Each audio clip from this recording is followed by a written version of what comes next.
Hey there, everybody. This is James. I wanted to apologize personally on behalf of Rocket Punch Radio for the lateness of this episode.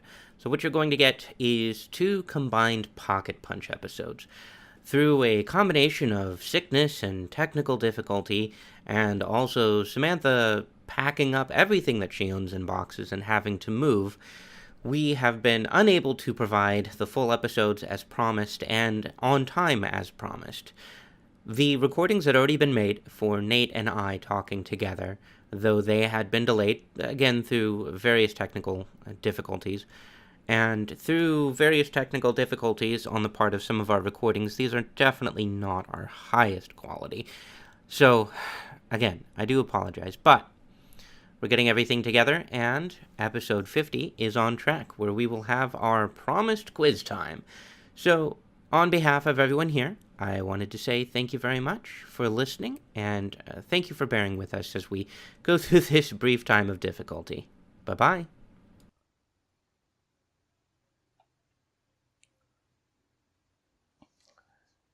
Hello and welcome to Pocket Punch Radio, the definitely shorter version of Rocket Punch Radio.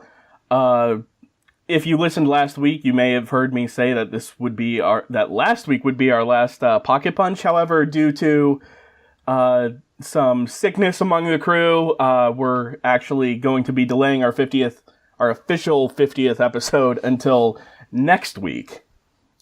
So today joining me, I'm Nate, and today joining me is Jay. Hello. And there were two superhero-based shows that premiered recently, and we're here to talk about them. Those shows being Powerless, which is a sort of superhero comedy. It's like what is it? It's like a comedy about the people who don't have superpowers who work for a subdivision of Wayne Enterprises. That's the DC one, right? Yep. And well, that's I guess on. If you said Wayne Enterprises. Yeah. And there's a that's on NBC, and then on FX is Legion, which is about Jay. That is about basically Legion is Charles Xavier's son, and he's pretty much insane, and so it's about like him in the insane asylum trying to deal with his powers. Okay, so now I was unable to watch Legion because I don't have FX here. So why don't you tell us a bit about it, Jay? Is it now he's a character from the comics, right? Right. And sorry, what was that? So does he have his own comic? Not that I'm aware of. He was a member of the New Mutants. And I believe he might have been on the X-Men at some point, but basically he's a mutant, so he's in X-Men comics. But yeah, I don't think he has his own comic, but the show is set in a different universe, so it doesn't take place with any of the other X-Men movies or any of that in mind. It kind of like fits in with some of the comic stuff, but it's more its own thing. Okay, so we're not going to see like either Patrick Stewart or James McAvoy playing like doing a cameo in the season finale or anything. Probably not. I mean, I don't think it's in the comics. It's kind of like they don't really go into that much detail about him being Professor X's son. I mean, it's known, but it's not, he's his own character. And so I don't think they're going to really talk about that at all in the show. He's basically in his own universe here. And I don't even think there's going to be any cameos from any of the other X-Men. So far in the first episode, there were some other mutants, but they weren't anybody that I recognized. I'm not sure if they're from the comics. They might be completely new characters. Okay, so what did overall what did you think of the show? That's Like, is really it hard. like what's the okay, like what's the format of it? Is it like a mystery, like he's trying to figure out his powers, or are people running tests on him, or like what's going on? It's uh you know what? I have no idea how to describe this show. It's so bizarre. Like the first half of the show, I was watching it like, what is this? Like I had no idea what was going on. The whole idea is he is insane. And basically his mutant power is that um he's able to absorb the personalities of other people. And so like think of Professor X, you know how he has telepathy and he can hear other people's thoughts. It's like that, but like on a whole different level. And so he is constantly hearing people's thoughts, but he's also seeing visions. So for him, he's having a hard time like figuring out what's real and what's not. So that's why he's in this insane asylum. Is he's basically crazy. He doesn't he sees things, he hears things, and he doesn't know like what's going on. And so he has uh man, I really I have trouble like describing this show because it's just so bizarre, and I don't know how I feel about it yet. I just watched it last night, and it just like I it was really bizarre in the first half, and the second half it kind of picked up, and not just because it got more like actiony, but it just like things started to make more sense in the second half, and I kind of felt like the first half was just like putting you in the place of an insane person. So I mean they did a good job of that, but it really like I don't want to be there. I don't want to be insane. You know what I mean? Like Okay, so they're very much like not necessarily showing the audience what's true and stuff. You're like they're experiencing it with him, yes, exactly. for lack of a So better way of saying it. yeah, for the first half of the show, you are insane. You are Legion. Like you're Okay. you're one of Legion, and you're seeing thing like you're witnessing everything that he's seeing, and just like you don't know what is going on. There were a lot of questions. Like, so it starts out. It has a weird retro like '60s vibe at first. It's obviously set in modern times because you can see them using like cell phones and tablets and things like that. But the asylum that he is in, and like some of the characters, like his sister, they're all dressed like they're in the '60s. So it's definitely its own universe. And so, like I was saying, it starts out in the asylum, and it's just him, and he has a friend in there who's her name's Lenny, and she's played by Aubrey Plaza, who does a great job. Okay. And you know, they're just basically sitting there like having meetings talking about like they're crazy, you know. And a new girl comes in, and he just like falls in love with this girl, and um, she doesn't like she's in there because she doesn't like to be touched, and like that's her crazy part is just no contact at all, no physical contact. And but he likes her, and she comes to a meeting, and he's like he automatically just asks her like, do you want to be my girlfriend? And she says yes, and he's like okay, and she says, well, there's not going to be any touching, and he's like okay, that's fine. And you know, Weird. it's they have this weird, yeah, this weird relationship in the asylum. And you know, I don't want to give too much away because I know you're going to want to watch it. um but you know, a lot of weird things happen. He eventually touches her, and something bad happens from it, and so that leads to him discovering other mutants and realizing that he's not. I mean, he hadn't. I don't think he realized it yet, but I think they're leading that way. Is kind of like that he's not actually insane. He has these powers, but it's just really weird. Like I honestly, I haven't really had enough time to think about it. I don't know if I recommend it or not. I've heard that some people have seen the later episodes already. I'm not sure how, but people have seen more of the season, and they said it gets better. So I'm hoping that's true because the first episode was just so bizarre. I wonder if that they're just doing that to like set it up, I think so. I and mean, and then like they're gonna bring stuff together, and like you're gonna find out he's not really crazy, or yeah, like the lunatics are running the asylum. yeah. Like Well, one he of is those crazy, deals.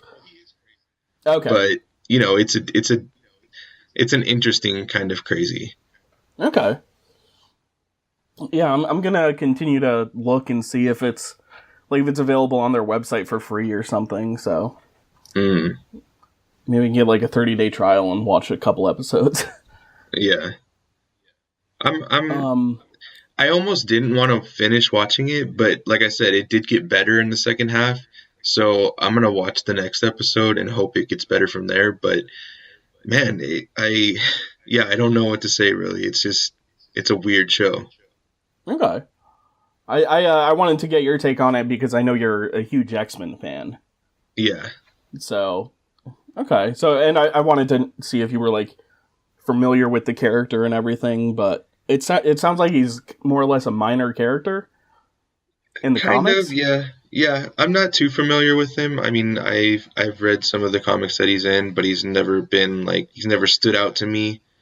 So I'm not really a fan of his. But I mean, from what I have read, he is a pretty deep character because he's not all he's not your average superhero. It's more like it's his story is more dramatic. It's about the insanity that he has in his mind from his superpower. So it's an interesting story, and I think I hope it gets better. Okay. So the show that I watched is, as I mentioned earlier, is called Powerless, and it's probably could not be any more different from Legion if it tried.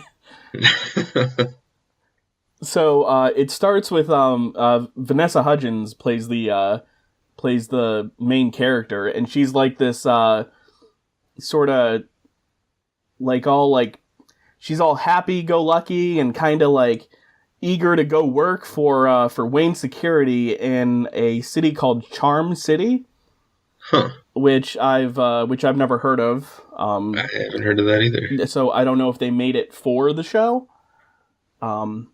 But so like it starts with her like doing a little narration about her life and everything, and she says that she grew up in a flyover state, which is where superheroes fly over but never come because there's never any like supervillains to fight there. And so she moves to Charm City, and like on her first day to work, she's taking the train, and this villain called Jack-o'-lantern is going around just like throwing fireballs, and he destroys part of the track that the train is on, and this other superhero comes and saves the whole train, and it's Crimson Fox that saves them. Okay. So, and she sees Crimson Fox. She's like, "Oh my God, you're Crimson Fox!" And she has like a little fangirl moment. But like, so like as she's watching the battle, she's like, "Oh my God, are you people seeing this?" And like everyone on the train is just like on their phone and stuff. And one of the guys goes, "Yeah, we see this every day." that's what it's like. And so she gets to work, and so she gets to work, and there's this whole little thing with her like, oh, it's time to meet Mr. Wayne, and she meets, I actually don't remember his first name now, but he's He's Bruce Wayne's cousin, Hmm. played by Alan Tudyk. Oh, wow. Yeah, and he's hilarious, as Of course. one would expect. Yeah. But like his whole thing is like he hates Charm City and he wants to move into Gotham instead. Hmm. And so then she meets her. So then she like meets her R&D team, and their thing is to like their whole thing is to like bring power back to the powerless. So like just to save people from from like the fallout of superhero battles. Okay. Which can be like explosions and falling debris and stuff like that. And one of the guys on the R&D team is played by the Danny Pudi, I think his name is. He was in Community. Oh, okay. And so they like they're basically the team like doesn't really like they have a ton of great ideas, but they never seem like Wayne Enterprises never really seems to pick them up because they say like they're too expensive or they're too dangerous and stuff like that. And so at one point they and they're all really really mean to the main character. Like they're like, yeah, he keeps replacing the boss of this division because he just wants to get that one big thing that's going to make him move up to Gotham. And so everybody gets fired because the division isn't producing anything that's effective anymore. Anyways, long story short, they come up with a device that like warns people when supervillains are coming. And at the end of the episode, there's like a newscast, and it says that Batman used the device to track down and finally apprehend the Joker. So the characters have this little dialogue about, oh wow, Batman developed the exact same device we did. He developed the same device we did. That's so cool. It'd be awesome to work for Batman. And it's just it's really funny. Like most of it isn't like laugh out loud funny. Some of it is, but it's kind of like mostly absurd. And it's just like the special effects are terrible. Are they? I was going to ask about that. I think they're kind of supposed to be though. Oh, okay. Like I don't like just getting the impression of like the vibe from the whole episode to just add more absurdity to the I comedy. Think, yeah, I think they're I think they're going for sort of like a campy feel with the special effects. Mm-hmm. Like at first you're like, oh, that looks bad, but then by the end of it I was like, okay, you know what? I think that definitely is like part of it. Like it's totally intentional. Yeah. And so like to give you an idea, like one of the guys comes up with this idea of he says this is great. The number one cause of workplace accidents is Superman getting thrown through the window of your office building when he's fighting someone. I can see that. Yeah. So this guy comes up with the idea of kryptonite glass windows. That's awesome. Yeah, he's like, Superman gets too close to the window and he just gets, a little bit weaker and doesn't go flying through the window. And she says, well, yeah, but what happens when he needs to help people on the inside of the office building? And the guy goes, I had not thought of that scenario. That's a good point. Yeah, and then he just like he's like, well, oh well, and he tosses the glass pane and just like shatters. Like, oh, I guess kryptonite is weak to normal stuff too. So, but yeah, that was probably like the funniest part. That sounds good. But it looks like really funny and like as I think we've both said in the past that DC in the movies is kind of taking itself too seriously, right? And in a way that is not helping them currently. I think that's the nicest way of putting it. Yeah. Right? So this is like, and like even the shows, I know Flash was kind of funny and stuff. I haven't watched it recently, so I don't know if it like maintained that charm and humor. Mm-hmm. But Arrow just got, so relentlessly depressing. Oh, did it? Yeah, and this is just completely different from other DC stuff, like the big DC stuff that we're seeing these days. Right. So it's kind of refreshing, and also I think it's interesting to see like the people behind the scenes, Mm-hmm. in a superhero world. So yeah, it's definitely funny. I know it's on Hulu, so it's an NBC show. So I know it's also on Hulu. That's where my roommate and I watched it. So I think we're gonna keep up with it at least until the end of the season. So Yeah, it sounds good. It sounds like something I'd be interested in. The reason why I'm not into, like, I have to admit I haven't seen Arrow or Flash or any of those because like you said, like the movies are so dark and just like dull that I feel like I was worried about that with the shows. So I haven't really been interested in any of those, but this one does sound like way better. Like it's not even in line with any of those. yeah, it's its own thing, and like I don't think it's NBC, and all the other DC shows are on the CW now, I think. Yeah. Even Supergirl, which was a CBS show, maybe. Don't quote me on that. Was it? No, I thought that was CW also. It moved though. It was originally one of the networks. Yeah. Oh, okay. Yeah, and then that got canceled recently, right? It did? I thought I read something about that. Oh, I didn't know that. Or maybe it's getting canceled. I'm not sure, but I don't think it was doing well. Yeah, I know they it moved to the CW, and then like they have crossovers like with all of them now. So so I don't think like this is on NBC. I don't think we'll be seeing any crossovers.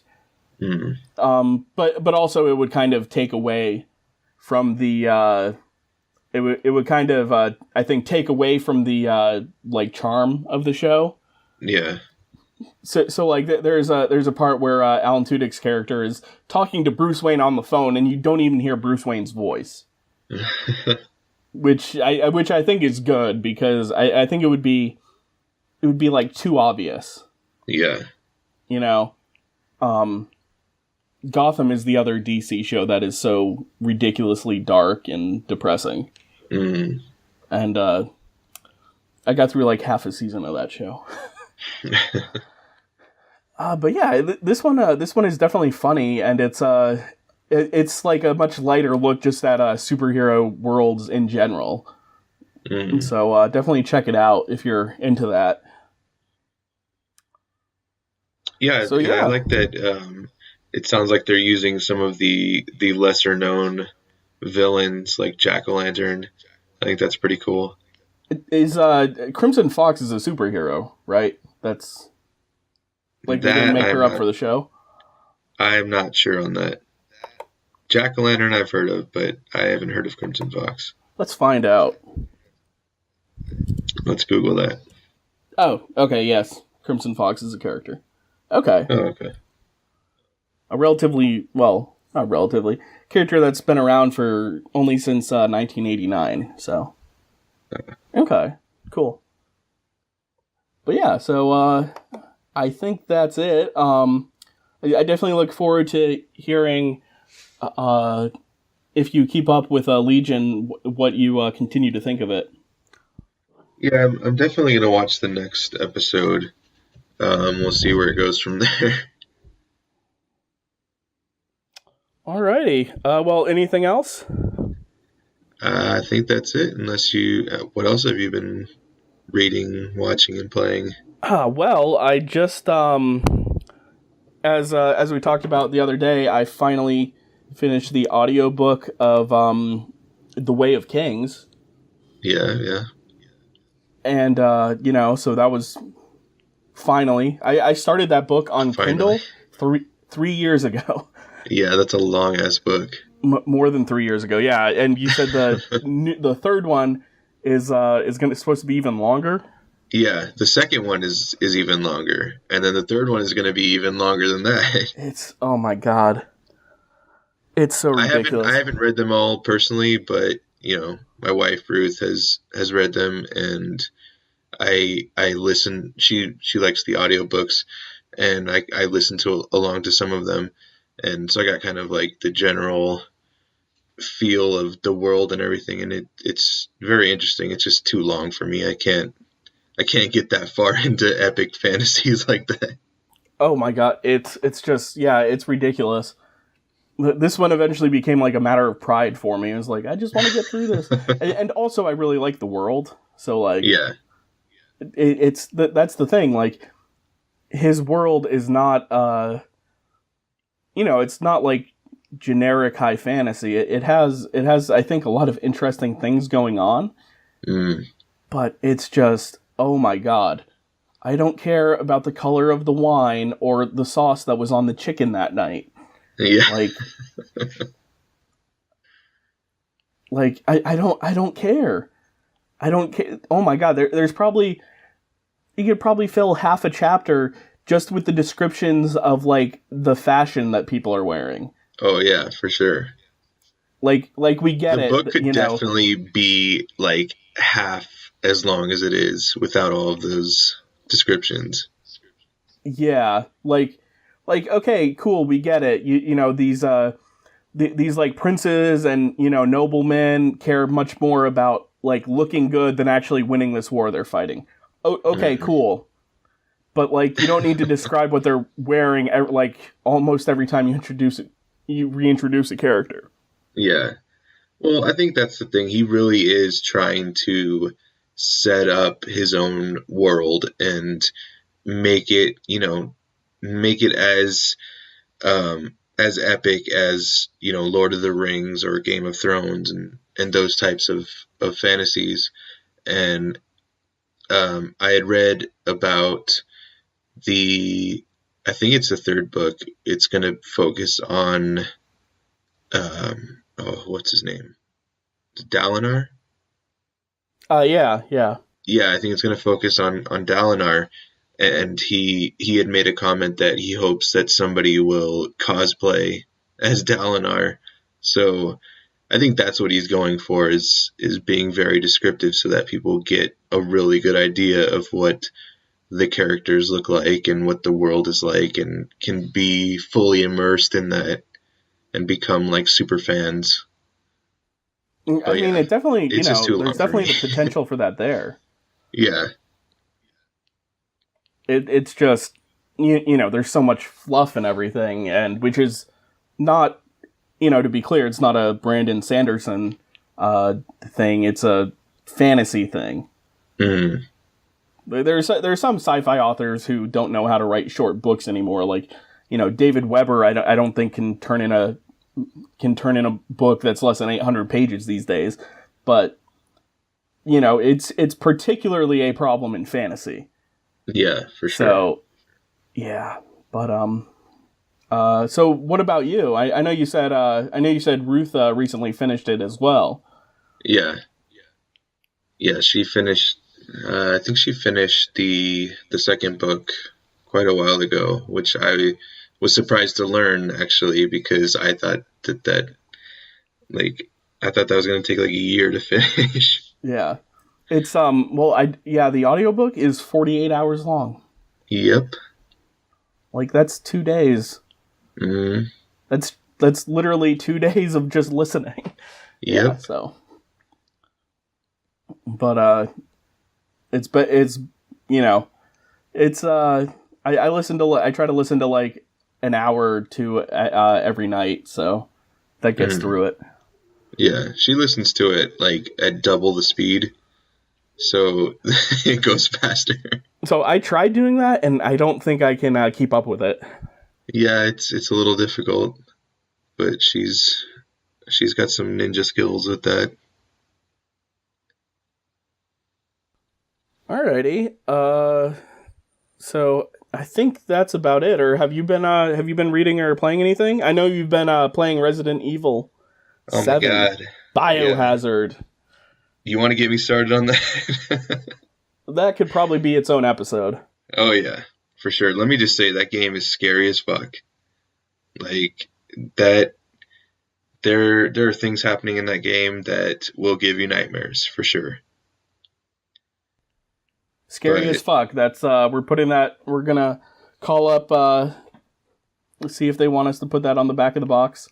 yes, Jay Rocket says Punch Radio says scary as fuck. dot dot dot. But yeah, other than that, I've been reading Marvel Comics Inhumans versus X-Men event, Ooh. Okay. and it's getting good. It's on issue 4 right now, and for those who don't know, I think I had mentioned it in an earlier episode that the Inhumans released this Terrigen Mist, which is what gives them their powers. They released that on Earth so that it could activate more Inhumans. And what they didn't account for was that it's actually poisonous to mutants. So several mutants have died from exposure to the Terrigen Mist. So the X-Men have taken this as, an act of war. And, I don't want to spoil too much, but, at the end, I mean, it's been a while since Death of X finished, and basically Cyclops dies, and Emma Frost is like devastated by this, and he died from exposure to the mists, but she wants to make him a martyr, so she makes like a mental projection of him, so nobody else knows that he actually died from the mist, and they think he's still alive, and they end up getting into an argument with the Inhumans, and their king, Black Bolt, ends up killing Cyclops. And so the mutants are like, this can't happen. The Inhumans killed one of ours. We have to attack them. And so that sparks the war between them. And it's really good. Like any good war story, it asks the question like who's really the good guys and who's the bad guys, because it seems like the X-Men are bad because they're attacking the Inhumans who are just trying to save their race, but at the same time the X-Men are just trying to save their race, and so it's kind of like who's right and who's wrong. The X-Men really have no other choice. Either they leave the Earth or they die from the Terrigen Mist. So So is the it's mist like covering the whole planet? yeah.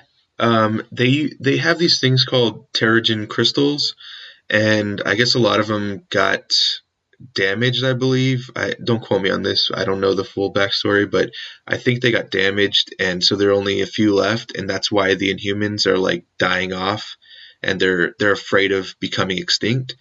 So Black Bolt decides to release the remaining crystals and uh,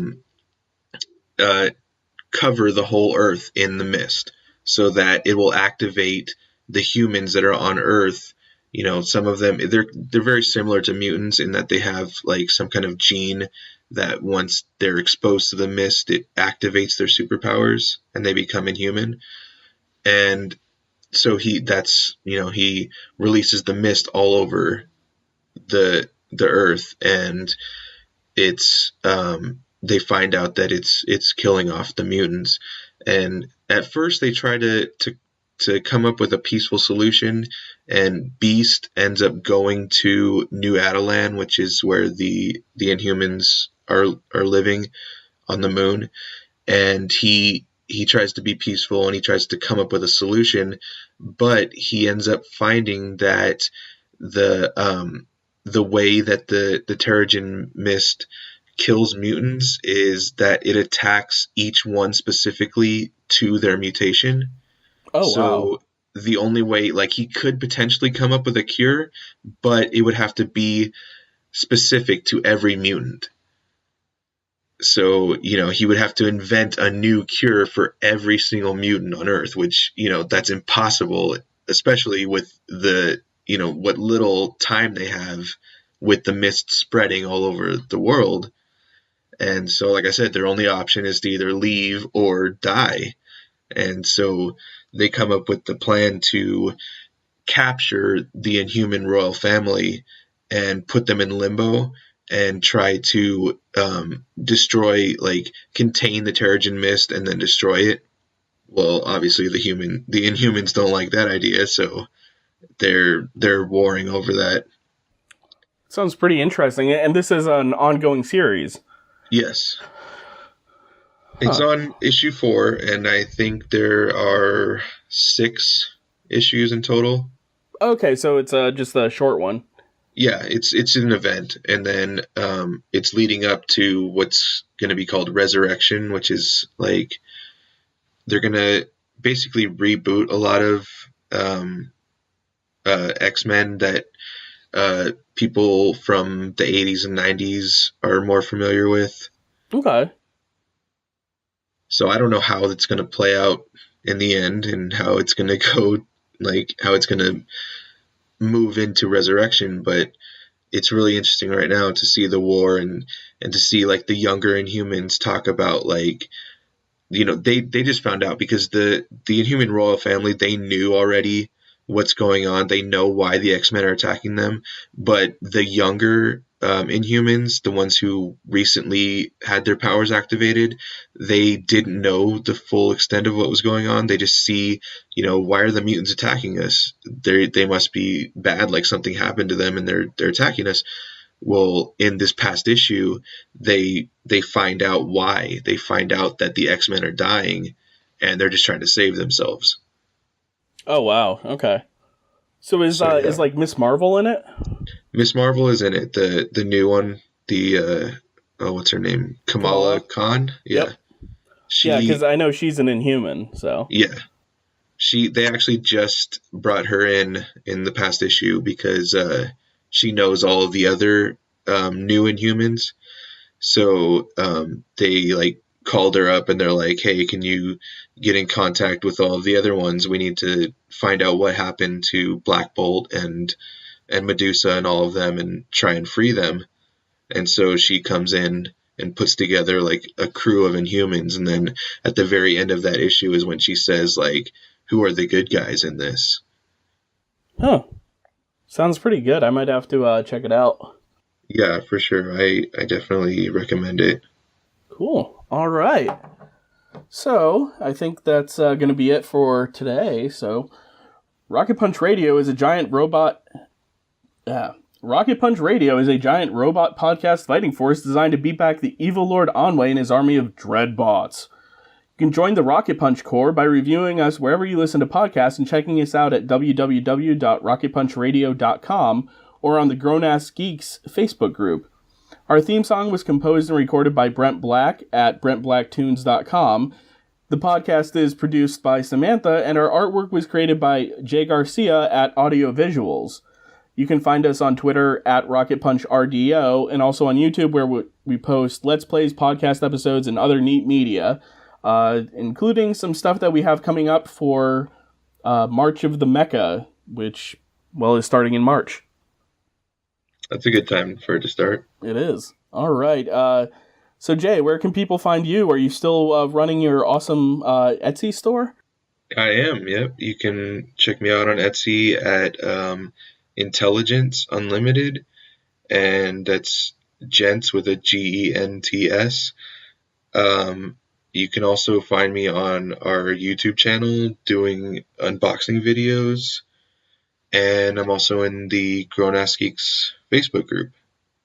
All right, you can find me on Twitter and on PlayStation at Blade of Creation, and yeah, so hopefully this will be our last Pocket Punch, and we'll be we're moving to a slightly different format for our next season. And our big 50 episode blowout is going to be one of our trivia episodes, which was extremely popular in the past. So that should be next week, provided that everybody is feeling better. So, all right, thank you, Jay. Thank you, Nate. All right. Good night. Good night.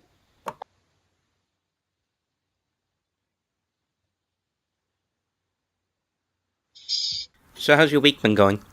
Good, yours? Not too bad. Slow. Work has been exhausting, and finishing this book has been exhausting. But as of Sunday, I finished the first draft for what will be the third book in the Dead West series. Tonight, my plan is to finish up a little bit of detailing on the book, and then I'm going to be putting it in the hands of my beta readers. Congratulations. Thank you. It feels so good. I started this stupid thing in May. Oh, wow. When's your second book coming out? That's a great question. We have the finished cover art now, and I think my publisher is just waiting for an open window in the schedule of the person who does the cover design. But everything else has been completed. I've written acknowledgments, I've written a forward. There's all kinds of material going into this new book that didn't go into the first one, so I'm actually pretty excited about that. And for as much as this third book has been kind of like pulling teeth, I'm actually really interested to see the reception to it.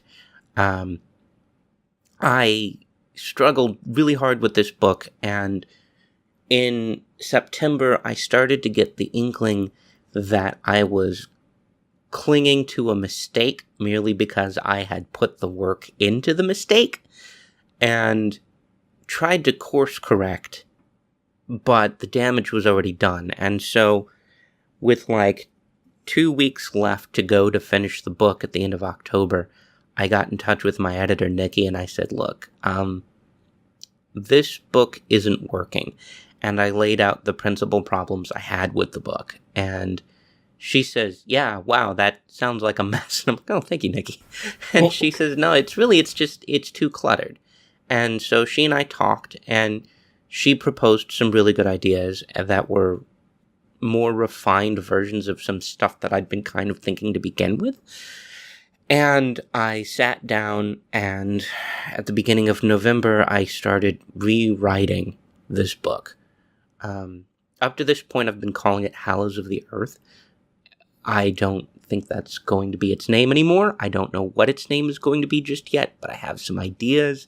Typically speaking, what I'm trying to do with all of the Dead West books is it's supposed to be word of word, like that format. I want all of the names of the books to sound very similar.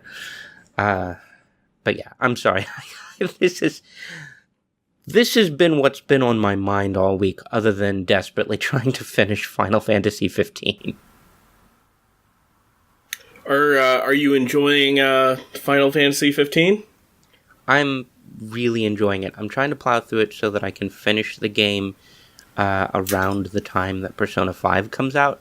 Gotcha. I got the money to pre-order that for my birthdays, and I did that, and I am going to play that game and love it.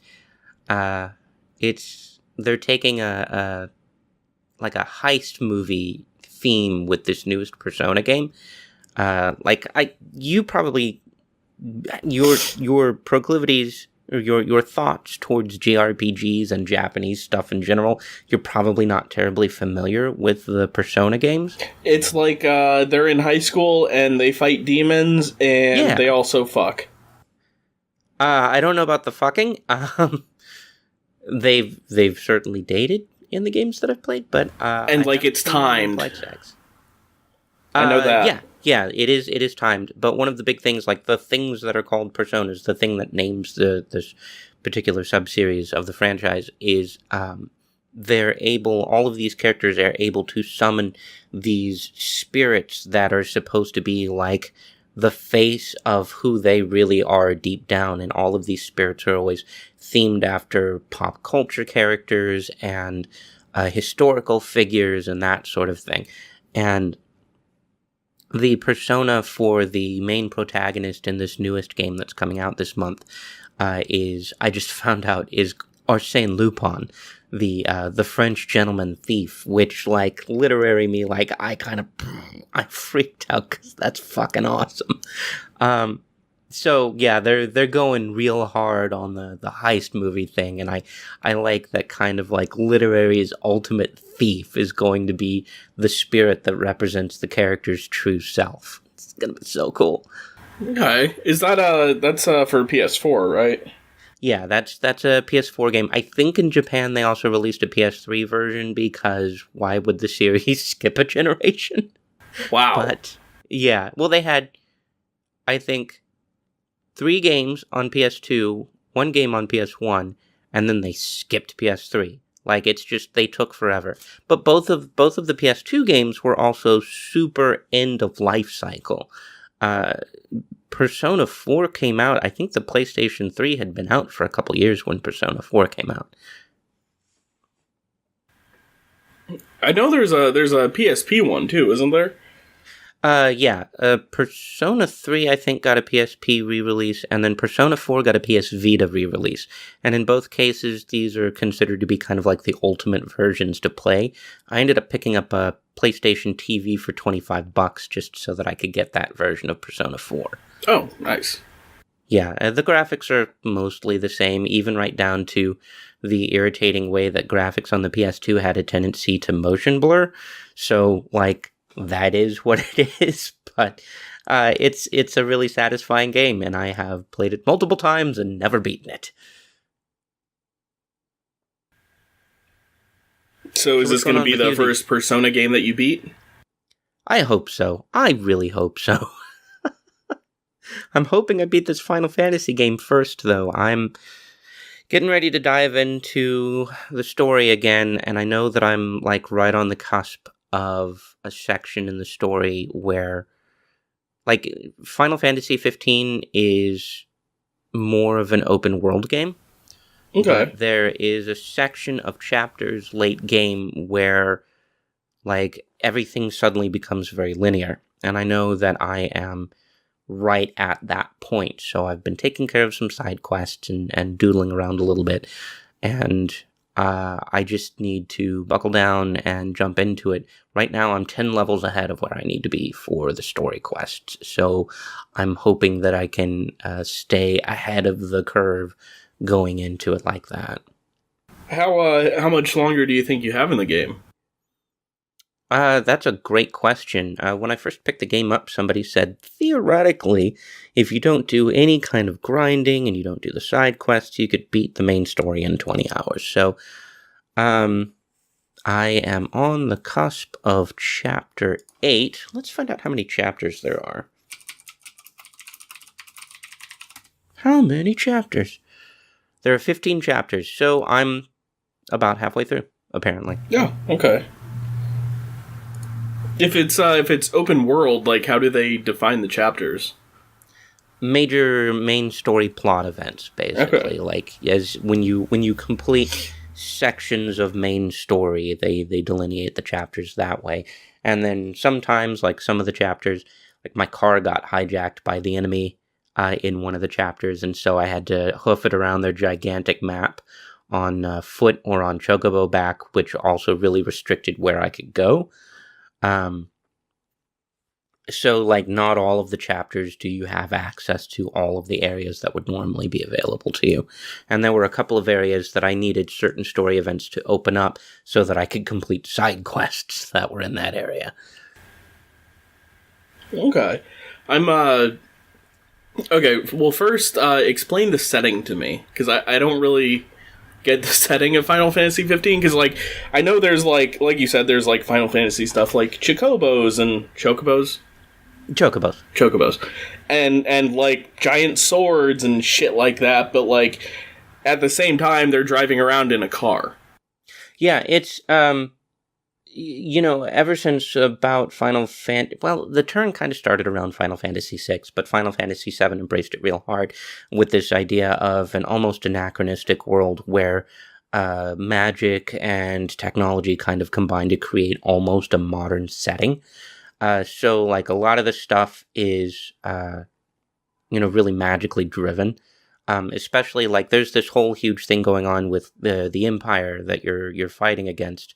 Their big thing is that they employ an army of robotic soldiers, and each of these robots, it's like basically a golem that's possessed with the spirit of a demon that they've harvested. And so they have this army of mindless robots, but they're all magically powered. And I don't know, I guess the technology that the heroes use is just like regular ass technology, but at the same time, it's just, I don't know, I think there's always been kind of a line of thinking of, have you've dug around tvtropes.com, I assume. Oh, absolutely. Yeah, so have you ever encountered the one titled The Rule of Cool? Oh, yeah. Yep. Yeah, so basically it's like, we're doing this because it's kind of awesome. And it does actually it'll lead to some really interesting like visuals, and it's a cool juxtaposition to see, this dude in kind of like J-Rocker duds who, with a swing of his sword, he can parry a sword-swinging giant the size of a building. Like, there's one point where, like, there is this god that is getting ready to punch him, and the fist is the size of a house. And, like, as the fist is coming down, the prompt comes up, circle to parry, which is the parry button. And I'm like, fucking okay. And I mash down hard on the circle button, and he holds up his sword, and he just, like, manages to fucking parry this giant-ass fist. So, like, the combat is supposed to be stylish and cool, but if we're thinking about it in practicalities terms, like, why aren't they just using guns? Yeah. It's not something I think that you're supposed to think too deeply about. But also, he has the ability to teleport around the battlefield, so maybe guns wouldn't be that useful. Okay, that's fair. Yeah. I've been working my way through Dragon Age Inquisition again. Really? Inquisition? Yep. So I never finished it. Yeah, I got sidetracked, and that's a really hard game to get back into, and I had dumped so many hours into it that I didn't know that I was willing to start over. Yeah, so I started with the intention, I started maybe 3 weeks ago now, with the intention of just doing, like, a few hours every week, and, like, until I got to the end. And as it turns out, I was already pretty close to the end, it seems. Oh, nice. Yeah, I think I have two, like, main, I think I have, like, two big main, quests to finish, and that's it. Okay. Not counting the DLC stuff. So I haven't ever done the DLC on the Dragon Age games. Yeah, so I never... trying to think, I never have actually, either. So... Oh no, I did Shale, but Shale was free. She was the pre-order bonus. Yeah, and she was the best part of that game. Oh, absolutely.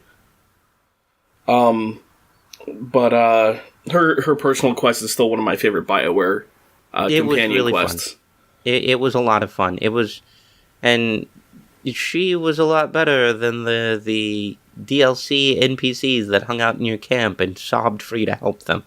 Oh, please, my lord, help me for $12.99. Yeah, the merchant or whatever that had the exclamation point over his head, like you had an active quest. You can fuck right off with that, BioWare. Yeah. Fortunately, they have not done that since. No, I haven't seen it. But nothing so egregious. But yeah, so I got back into it, and I decided, okay, first I'm gonna go do all the all of my like party member quests. Yeah. And get rid of those. Well, turns out there were some that I had to open up areas that I should have opened up like 10 levels ago. And so I did that, and then I started, I actually had not killed any of the dragons yet. Yeah, they're kind of hard to kill. They are, so... I had an easier time of it in the other games. Yeah, so one thing I did, I'd actually done this last time I was playing, was I turned the difficulty down to easy. Just because I'm not really playing this game for the gameplay. Yeah, I get it. So yeah. I just want to get through the story. So I did that. I'm having much more fun with it. Like all the like running from running from one quest to another in an area, and like the random enemies you encounter. Mm-hmm. I can just it takes 10 or 15 seconds to go through a group of like 3 random enemies. Yeah. So No, I I get can it. just do that and keep going. I think I'd reached a point where, like, I'm approaching my mid-30s, and I just don't think I have it in me anymore to slog through a game for the sake of the challenge. I just want to sit down and experience the game. And I don't want to take that away from anyone else. Like, if you want the challenge, dude, go for it. Like, have a blast. I loved that stuff when I was in high school and then into my 20s. And now between, like, I work a full-time job and I also write and record on the side. So I'm working 60, 70 hours a week on average and trying to game in all of my free time, and I just don't have time for that slog anymore. I have to admit that this was the year that I started switching games to easy. Yeah, it's something that I haven't done much, but I grew up very much never wanting to switch a game to easy, right? Oh yeah, And yeah. No, it's like you're conceding defeat. yeah, and for a while, like I did the same thing with the final battle in Mass Effect 3. Mm-hmm. Like I just was like, okay, I just want to finish this, and like ever since then, I've been totally okay with doing that. Yeah, But I still try to play games on normal the first time around, and just with this Dragon Age game, just because these games are so long, yeah. I decided not to do that anymore. And like I said, I'm having much more fun with it. I'm getting more done, and I'm seeing more of the story. It depends on the game genre. I am only doing it mainly with RPGs, and really when they give me the option to do it. So Persona 4 had an easy option, I went with that. Final Fantasy 15 had an easy option. When I picked the game up the second time, I decided, hell, I'm just going to do that. Because ultimately what the extra bit of quote-unquote challenge in an RPG means is you are spending more hours grinding for levels for numbers. It's got so much less to do with your physical skill, and I just don't have time for that. So, like, particularly with Persona 4, I ended up looking up to see if there was going to be any kind of, like, if I wasn't going to get the right ending, or if there was going to be content I was going to be missing if I went on easy. Because, sometimes game developers do that for some infuriating reason. So You're not a real gamer. yeah, yeah, no true Scotsman.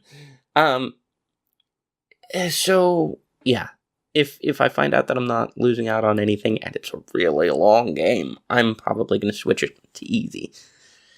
And I really hope Persona 5 has an easy option, because I hate grinding in RPGs. Yeah, and then in some games too, you also have to worry about stuff like, well, now if you're playing on a higher level, you have to worry about crafting. Yeah. And so Inquisition definitely has crafting. I hate crafting. And so I like it sometimes, but more so for like MMOs.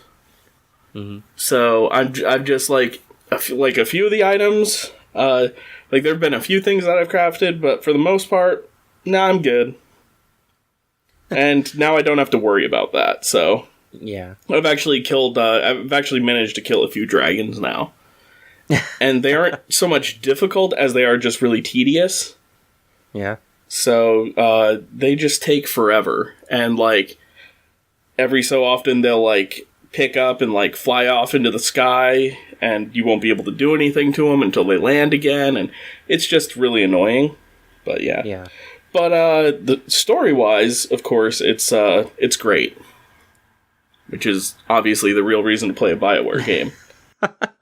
I was having a very good time with it. I think I got about halfway through it. So yeah, Far enough to romance my lady.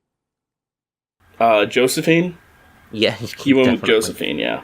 Yeah, well, I mean, she's clearly my type. Yes, yeah. That was she's mine as well. I actually just finished well, not finished, but started the storyline with her where you can start to romance her. Yeah. So That was fun. I had fun with that. There was some cool quests that were involved in that. yeah, so And she's a sweetie. she is. She really is. So I'm like I said, my idea was to, just finish the game, but now I'm actually kind of getting back into it. I'm not doing all of the collectibles. Mm. Like, I'm not finding the, 20 shards in every single area. No, screw that. But, if they look like they're easy to get to, sure, but I'm not, going out of my way to get them, and I'm definitely having more fun with it now. Well, that's good to hear. My idea is to be done with it by the time Mass Effect Andromeda comes out. Yeah. Because that is... very much more my thing than Dragon Age is. That's coming up soon. It's coming up in March. Yeah. I'm probably not going to be playing that one day one. Yep. Because I'd imagine I'm still going to be working on P5. And not to mention, I picked up Dishonored 2 and Deus Ex Mankind Divided recently. Well, yeah. I picked them up for, Black Friday. And okay. so I still have to get through those. Yeah, I ended up dropping out of Deus Ex just because other things came up. And I haven't gone back to it yet. But that seems to be what I'm hearing about Deus Ex, is a lot of people are like, yeah, it was great until something else came along, and then I just played something else. Yeah, so I think that about does it for time. Yep. This was the Pocket Punch. Yup. So... Nate, where can people find you on the internet? You can find me on the internet at Blade of Creation on Twitter and PlayStation 4. So feel free to add me there. Where can people find you, James? Well, you can find out all about me and my books at jpatrickallen.com, where I post status updates on the series. I post things about writing. Very recently, I just posted an article on my 5 favorite books on the craft of writing. You can also find me on Twitter at jpatrickauthor, where I talk shit, I goof around, I commiserate with my fellow righty people, and I like to make jokes and stuff, so come be funny with us. You can also find Rocket Punch Radio at rocketpunchradio.com or on iTunes or wherever fine podcasts are served. And you can find us on Twitter at RocketPunchRDO. And you can hang out with us on Facebook in the Grown Ass Geeks Facebook group. We would really love to see you there. And also, as a personal plea, please, please, please, if you can, leave a review for us on iTunes or wherever it is that you're listening to us from. Every time you leave a review, I'm not going to say an angel gets its wings, because that's dumb. But what does happen is, algorithmically, it boots us closer up to being visible so that we're no longer this obscure thing and you're no longer a podcast tipster. You can join the podcast mainstream. That way you don't have to wax your mustache anymore. Nate, it's been really good talking with you. This is, correct me if I'm wrong, I believe this is one of our last Pocket Punch episodes. This is our last Pocket Punch episode. This is the very last one, so we will be retiring the adorable Pocket Punch intro and moving to a weekly full-hour episode recording schedule with the occasional fun B-side stuff mixed into it, like what we did for Halloween.